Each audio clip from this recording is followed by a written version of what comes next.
I'm on the laptop mic. I will get a replacement. The other one's just gone on me, the external. So here we go, BTCUSD. This is my take. Quick run through. We were 100% inaccurate there when we visited the falling wedge.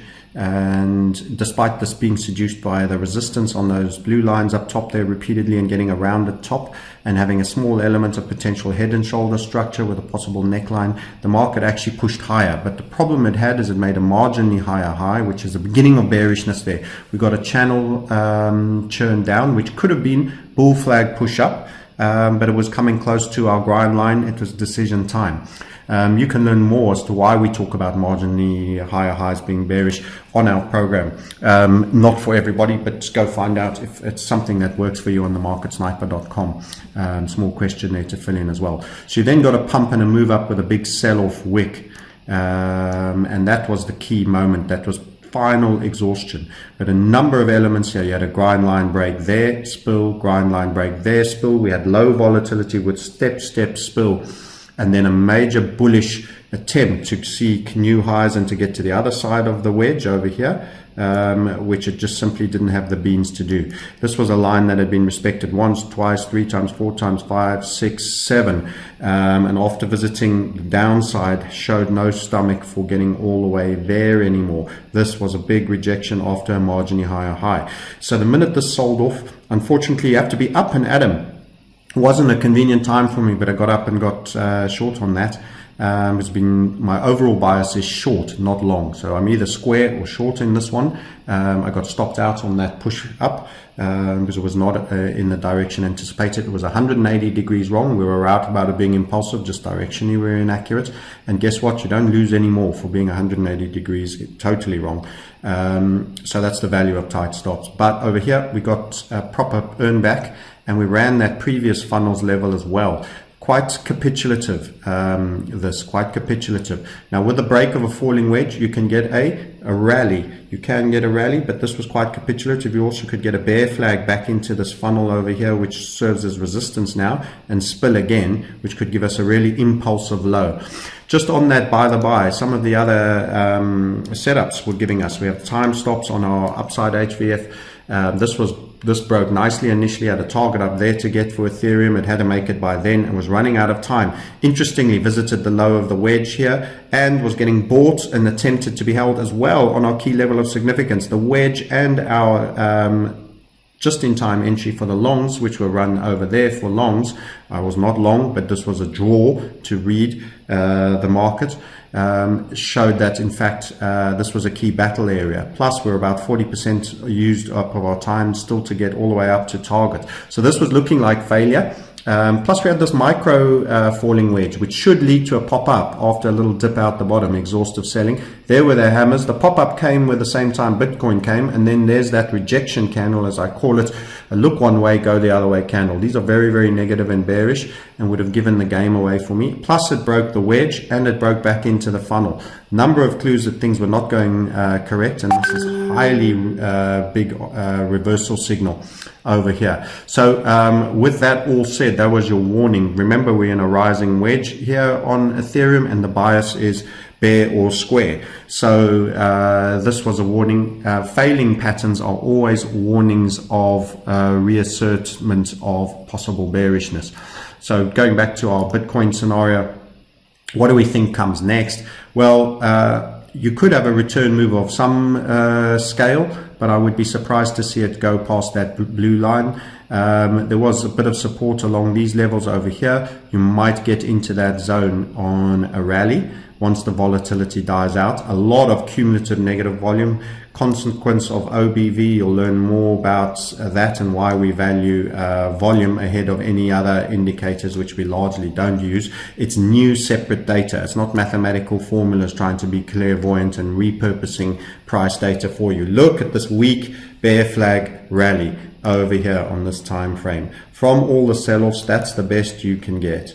on your OBV, very much like a channel where this was a wedge, and then you started to fail making new highs from this point, fail making new highs.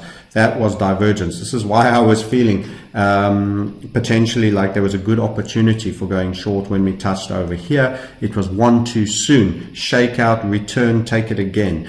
Better to risk being early and close quickly than to be late. You don't want to chase down here the short. We could get a bear flag rally that could go for a while. You could get quite a strong little push, not as strong as the fall, but could go all the way here and still be in bearish territory. For the bulls, they're going to be wishing for a inverted head and shoulders, where you have the left shoulder, head, and you're waiting now for a right shoulder. Problem with that, every time you've met the 6 3/4 level, here 6775, you sold off hard, channel ground back up to it. Sold off hard, channel ground back up to it. Yes, there have been pumps, but every pump has had pullbacks and reversals, and as you get higher up, the reversals have got bigger. This is a battle royal. There's a lot of selling going on at these levels. Also, you've got the funnel from a previous HVF that have all been drawn on, and your macro, which is the reason why we're in the bias, the stop there and the trigger short there, all coming here. So you're coming up to these levels. Very, very hard place to be for bullishness. The only way you could hope to be really confident about bullish scenario, which is my minority view, would be a really impulsive move back up to the 6-7 line, very mild pullback, and then you need almost a super impulsive move that takes you well through this. Because this is like harsh mudland. The army's got to drag the cannons through this mud, and it's going to be a tough one. These funnel levels are strong to invalidate, and they've continued to be respected over here. So the rising wedge, a turn to the downside on balance of probabilities. Watch there, decreasing tops in your OBV, and then note how selling always at the moment is reasserting with real momentum relative to the downside. That said, it's not super strong, and it hasn't gone all the way down to give you your flat bottom continuation yet. It may do so. That pump is bigger than that initial sell so far. So, you know, there's no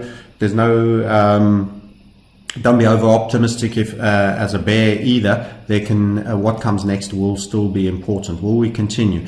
The in-between road, which is not particularly strongly bullish or particularly strong bearish, which is the most frustrating one, because we just want to be one or the other, is a slow grind. So after this pump, a rally, and then another sell-off, slow grind down. You're then faced with the possibility you might double bottom somewhere around here and go back up.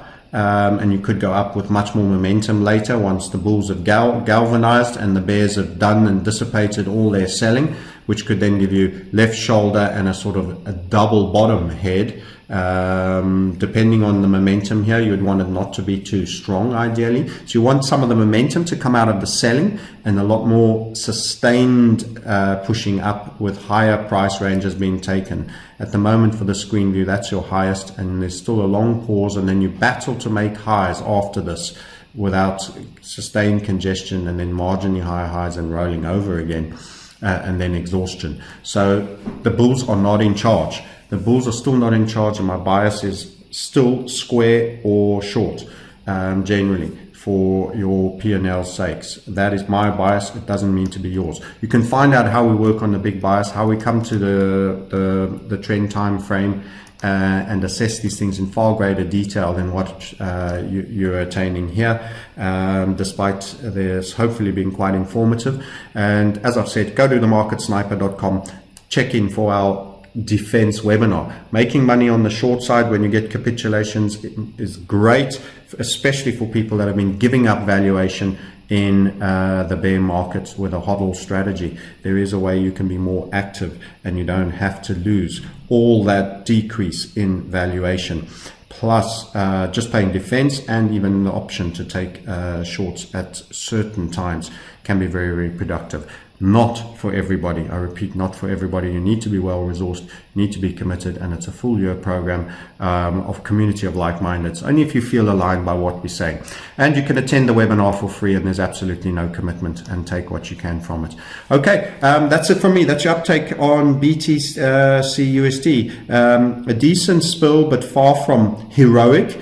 The problem with this market is it's fairly finely balanced, but still biased to the bears. The long grinding periods with the spill selling is still showing that for now there can be an absence of bid, and you don't want to over risk that. But the pattern might be changing, but the existing bias is serving us for now. Watch these volume-based indicators and accumulations to see active points of divergence. Essentially, that was your last real high here, and then you just met the same levels time and time again. That's it from me, and see you on the other side if you feel aligned and want to learn more. Otherwise, just enjoy the free view and play safe. None of this is advice.